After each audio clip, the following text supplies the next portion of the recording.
checking in. It is day 4 since I started taking the supplements for the cleanse and repair program. Is that what it's called? Hold on. Repair and clear program.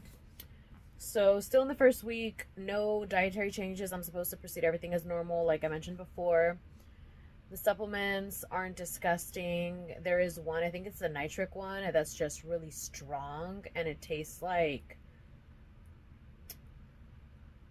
chemical-y, because that's a flavor apparently, and a lot of like mint, because they were trying to mask how strong it is, and the rest of them are kind of tasty. So nothing really to report.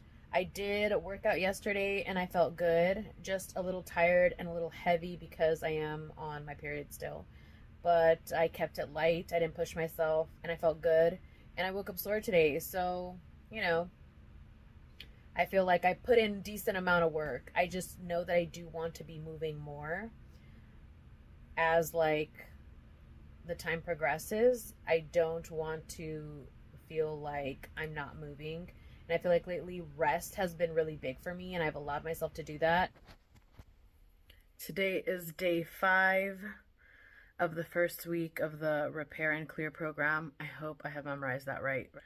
And I was just sleeping in, letting myself rest as much as possible, and then having really slow mornings lately. That has been so key to me, like recovering and resetting from everything that happened during August. Anyways, I am enjoying what is going to be one of my last cup of coffees in a long time. Well, technically I have 2 more days where I could still drink coffee, but after that I will not be having coffee for an entire month. And I'm being dramatic because I'm not a huge fan of coffee to begin with, so it's not like I'm giving up this holy grail, but it was something that I was enjoying a couple times a week. So just to think that I can't is going to be something that I'm going to have to be okay with. I think I've discussed it in the past, but I have issues with being told that I can't do things. And slowly I've been working on that. That can be very harmful, especially when you're the one that's telling yourself to do certain things for your own good. And there's a part of you that's like, well, just because you said I have to, no, I'm not gonna. That leads to a lot of self-sabotage, and that's not good. So I feel like I've been doing really good with the work that I've been putting into myself in regards to that aspect of my life. But now but now we're going to put it to the test. So we shall see. I just got off the treadmill. I was just doing like a regular walk just to get my body moving. And I realized I might as well just get my lifting session in for the day, because a lot of the times things don't go as planned, and I end up taking more days off from lifting than I plan to. And I feel like lifting right now, I have the time. So I'm going to get out of the way, and then I'm going to wash this hair because it is so greasy and oily. I am literally just waiting for this application status to say that it's completely done, so that I can say that I have a bachelor's of science in fucking physics, yo. Okay, we are now going to be starting the intestinal support phase, which is going to cover weeks 2 and 3. The beginning of this phase is now going to start with all of the dietary restrictions that, well, actually, no, I'm lying, because for the liver support phase, there's going to be further dietary restrictions for a different period of time. But everything has to be organic, grass-fed, pasture-raised. There is no dairy products. There is no gluten. There is no sugars. And that's just off the top of my head. And then also within these next 2 weeks, I will stop taking one of the supplements that I was taking the previous week. And then I will add in 3 supplements, which include the GI Synergy, the Repairvite, and then the probiotic, thankfully. It's like a comfort now, the probiotic. So these are also being taken twice a day, just like all the other supplements. We'll see how the first day goes. Look what I found. I had misplaced one of the sheets that I printed that I showed earlier, and I was really desperately trying to find out what spices I could use to season this lamb that I'm gonna cook. And I found this. So it's actually a support guide for that repair and clear protocol. Tips and tricks. Then it goes into week 1, the supplements you should be taking. And then this is kind of like a tracker. So you would check it off once you're done. And this would have really come in handy last week, but we're already on week 2. Okay. And then it also has like your scale for your energy, like how energized are you? How's your bowel movements? How's your mood? How's your sleep? But right now we just started week 2. So these are the foods to eat: the organic veggies, the animal protein, the coconut products, the beverages, and fermented foods, as well as herbs and spices. So then it goes into foods to avoid, which was already in the previous documentation, but this is more of like a tracker of sorts. I really like the tracker aspect of it all, but I'm still going to be using my personal habit tracker because I don't want to add another thing on top of the things that I already do to keep track of things. We are now on starting day 4 of the first week into the gut protocol, which lasts 2 weeks, where I am eating only grass-fed, antibiotic-free, organic type of meat. I'm also only eating organic fruits and veggies. And there is no grains, no gluten at all involved in this portion of it all. So I think I'm going to go ahead and post some pictures of some of the meals that I've been having, just to give you an idea of what I've been having. It has been, I don't want to say difficult, but I definitely have to think about things way more, because not only do they have to meet the criteria, which I have a whole freezer that just has my items, and then in our general fridge I have one drawer that's dedicated to just my items, just to keep them separate from everybody else's so I don't get confused on what's organic, what's not. So I have been tracking my food on a calorie counter. This is something that I've kind of been doing for years, just to know where I'm at. I've had issues with under eating and overeating. Okay, so I guess I wouldn't call them issues when it comes to overeating, because it's not like I can't stop myself from eating. Oh, I don't want to get into that right now. Maybe I shouldn't talk about that yet. I have issues with knowing how much I'm putting in my body. So my fear was that I was going to be severely under eating because of the lack of grain and gluten, because it's the easiest to just grab and snack on, which also takes away from my hunger, right? And that's been an issue that I've had for as long as I can remember, which is why there wasn't a whole lot of nutriently dense foods in my meals ever since I was like a I don't know, teenager or whatever. But I have been tracking my food, and it's been difficult for me to meet my calorie goals because there's really not a whole lot of snacking going on. It's mainly meals. I do try to make my meals as hearty as possible, but it does become hard because veggies and fruits don't have as much calories or fats or carbs or proteins, well, mainly proteins and fats, than meat does.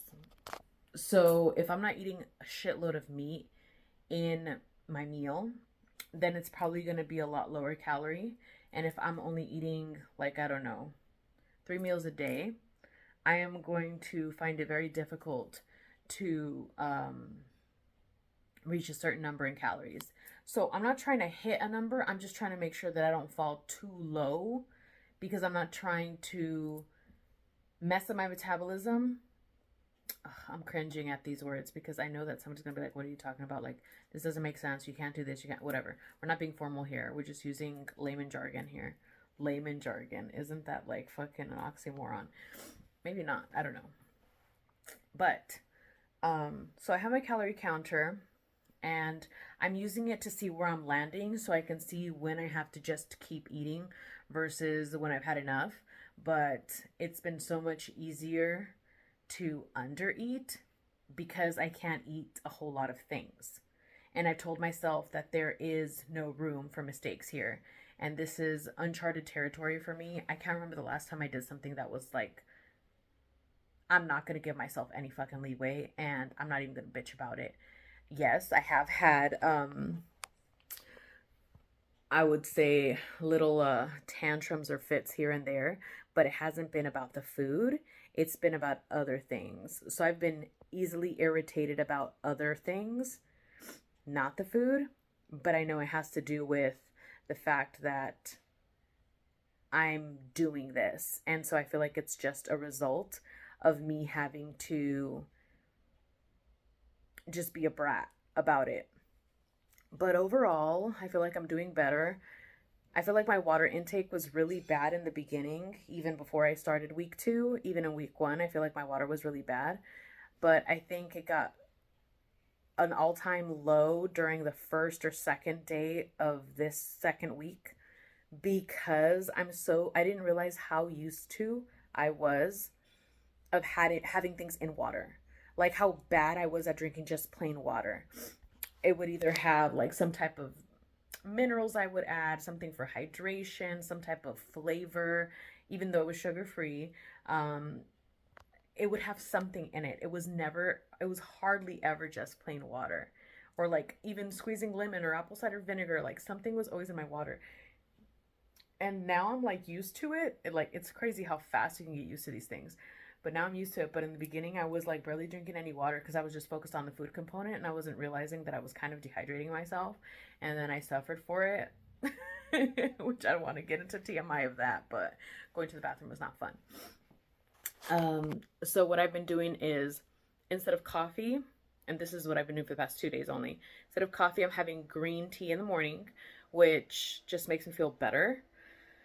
Um, and then I have to take all my supplements. Then I'll prepare my first meal, and then I'll prepare my second meal depending on when I'm starting to feel like I'm gonna get hungry, or if I'm going to be working out that day. I try to make sure that I've had decent amount of food in me before I go to work out because that's been something I just have to keep in the back of my mind since I know that I have had low blood sugar episodes in the past. So I need to make sure that I'm staying fed and that I have um, proper sugar in my body if I'm going to be pushing my body.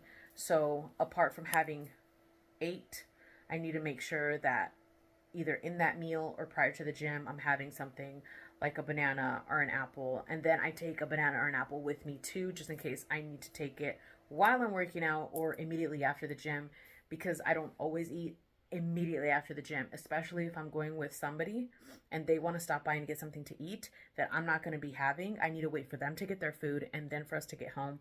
And that can take half an hour or more. And not having the things that I need has definitely caused me anxiety in the past. So just being prepared so that I don't act brand new when shit happens, basically. Okay, this video is all over the place because I was supposed to just do a quick like fucking update and that didn't happen. But yeah, it's the 4th day. I'm feeling really good.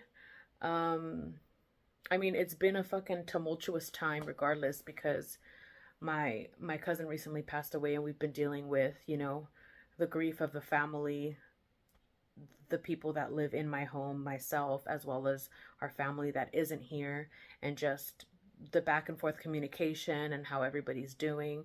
So, like we're trying to just hold on to our routines or keep moving forward with life, but it's like it ebbs and flows, you go through like these waves of like just nothing else matters and you just need to have your breakdown and just let go of this like sadness that's accumulated, and then you wipe off your tears and you're like, okay, so what do I got to get done, what needs to be done, what things do we need to keep focusing on because our life isn't over yet.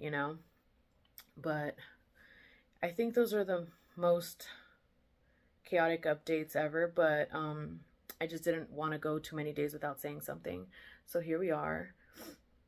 Yeah.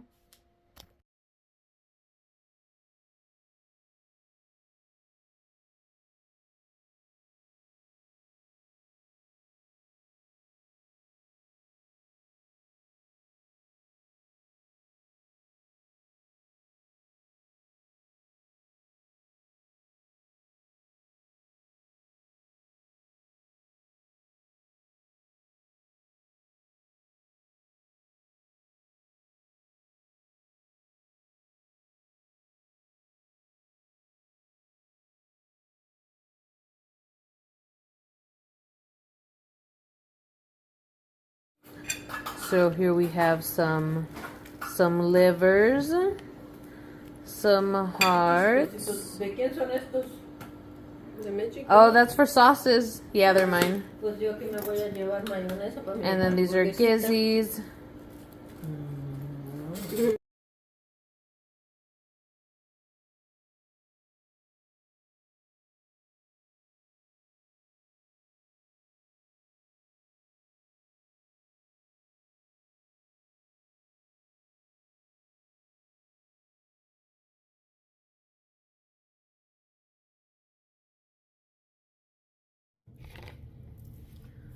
So it is about to be bedtime. I'm in my kitchen and I'm going to be taking my supplements right now. But I hope this doesn't sound super low. I wanted to do a little update. Today is day 7 of the second week, or the first week in which I had dietary restrictions. And yesterday was actually the first day that I had what you would call some kind of temptation. My dad decided, because my dad's a big snacker, like he loves the chips and the pastries, and he brought some cookies, and I love cookies. Luckily, he brought cookies that I don't really care for. He brought some oatmeal raisin, so I was like, no. But just knowing that it was a cookie really made me think. Without going into details. But I'm just like so determined to do this right, like 100%. And that's something that I haven't felt or even believed that I could do in such a long time. And I think it's because school was just so draining for me, and now that I'm done with it, it's like I have this newfound willpower, and I love it. I feel stronger than I ever have in terms of my willpower, and that's saying a lot. Especially for someone who's like naturally rebellious to everything she's told to do or that she has to do, even if she tells it to herself. Yeah, it's pretty big. So I just kind of wanted to share that. I have lost some weight. My fridge, it's telling me to close it. I have lost some weight, but I'm not really celebrating that just yet, just because it's only the first week and I'm only going to be eating this way for another week. Then different types of restrictions are going to be placed the week after that. So I kind of just want to see this entire thing through, and I'm going to really try to implement some of these things into my life after this whole process is over. As to what that's going to look like right now, I have no idea. But yeah, them's the updates.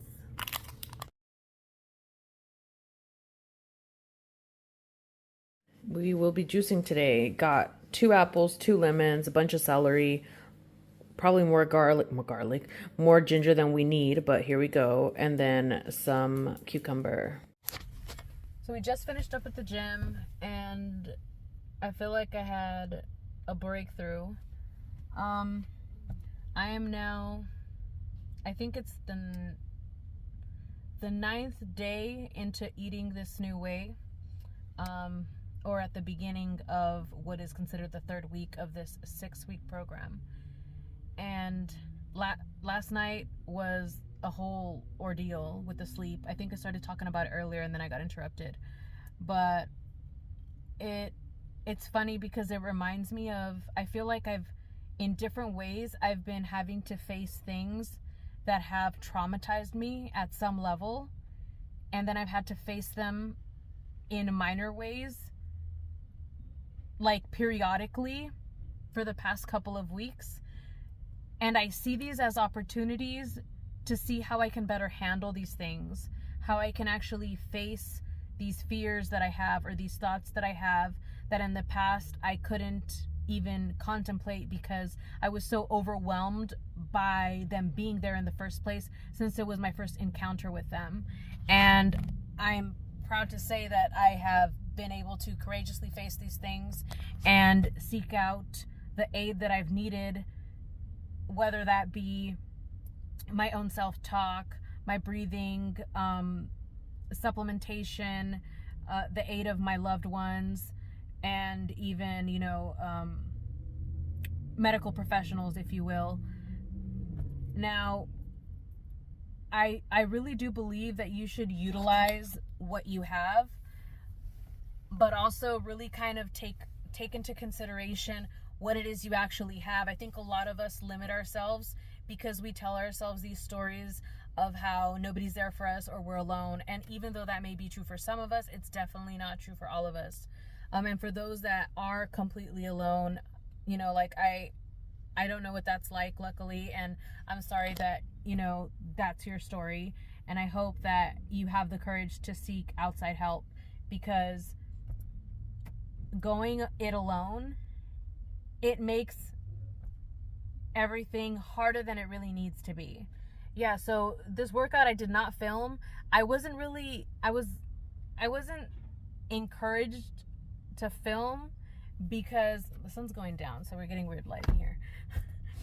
I wasn't really encouraged to film by my own self because the last couple of workouts that I've had, number one, have been very few, very sporadic, but also kind of disheartening in a way.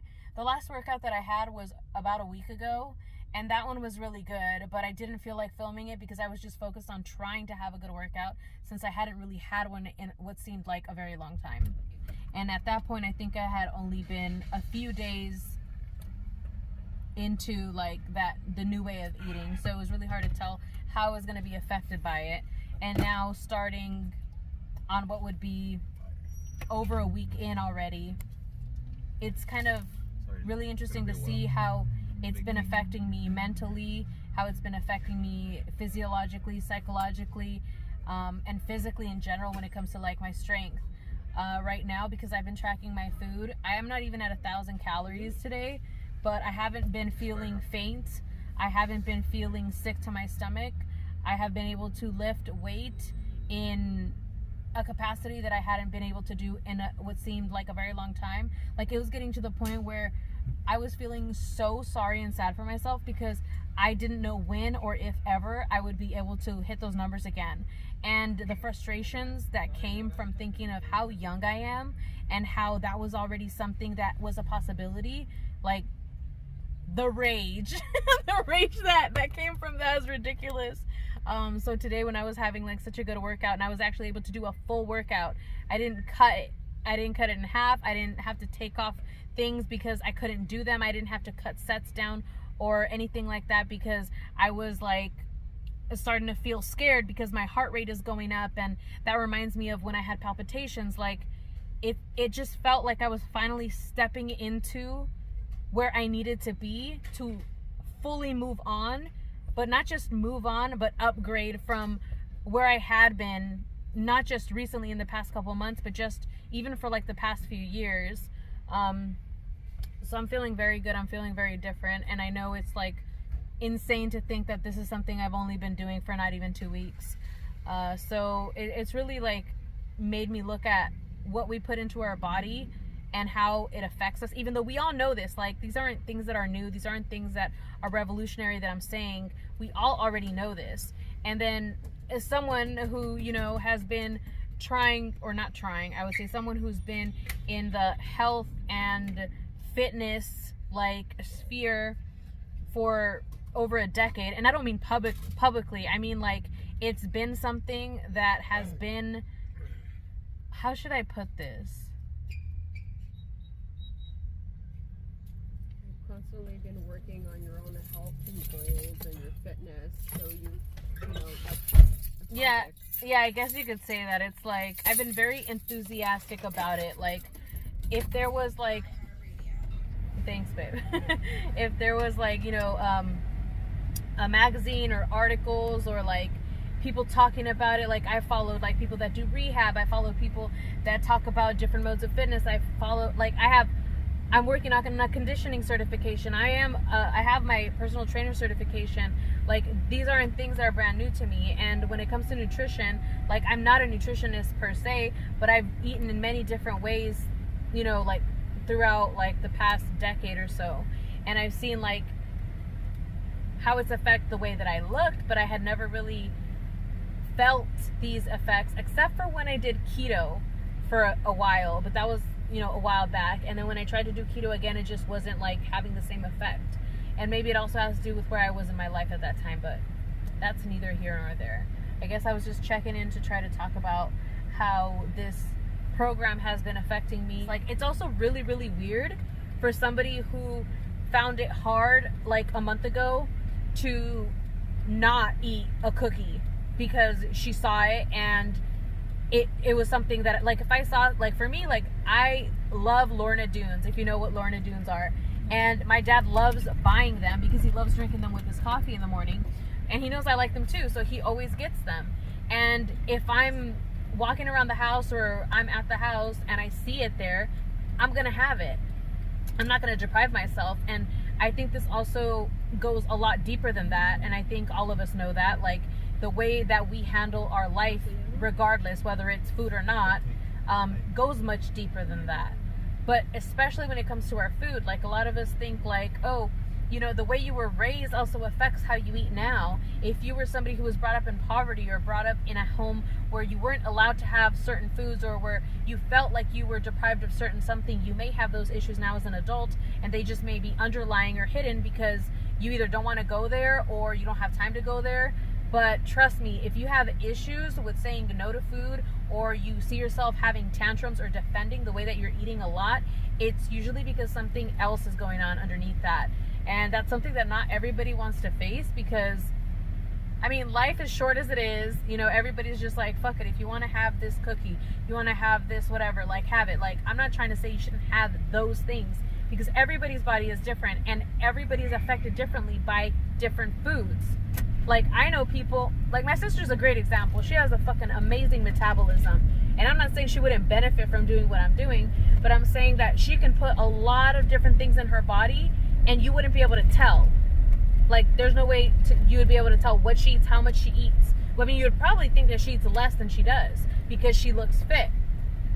So you really can't tell, because everybody's genetic predisposition, their lifestyle, their mind, and the way that they see things and the way that they were raised, you know, all of that factors into how you're going to have a relationship with food, how you see food, and also your personal preferences. Like, there's so many things. It's a very complex area, very complex issue, and it's not easily tackled. But what I was saying about the cookies was to think that about a month ago, if I saw that pack of cookies, ain't nobody was going to make me think that I couldn't have it or convince me that having it was bad. And I'm not saying that it was, but going from that to cold turkey dropping all of the gluten, dropping all of the cookies, all of the rice, not even any nuts, no nut butters, like nothing. Like, all I'm eating, and I showed you guys the sheet before, whatever, I digress. Antibiotic-free. Right, antibiotic-free, thank you.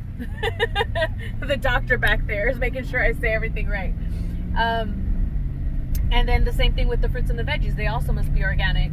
So the only thing I'm having, if I have a sweet tooth, is fruit, and that's it. Everything else is what I just mentioned. And the only oil I'm using for cooking or for adding to anything is just also organic olive oil. So that's the only way that I've been eating, and it's been doing me pretty good. In a span of like a week, 7 days, I lost 2 pounds. I don't know what that means right now in the long run, because obviously I don't know what that means in the long run. I think it would have to be like, maybe once this cleanse is over and I start reintroducing some foods in, I'll be able to say, okay, is this a permanent weight loss or not? But the fact that I was able to work out the way I was just able to work out, which means that there's been a higher capacity allotted in my body to produce work, but also the amount of calories that was burned through that workout because of that allotted higher capacity is like tripled. So you already know I fucking talk so fucking much, so I'm just gonna stop talking right there. And I don't even know if I finished saying everything I had to say, but I was just really, really hyped and amped up after the gym, so I wanted to go ahead and share that.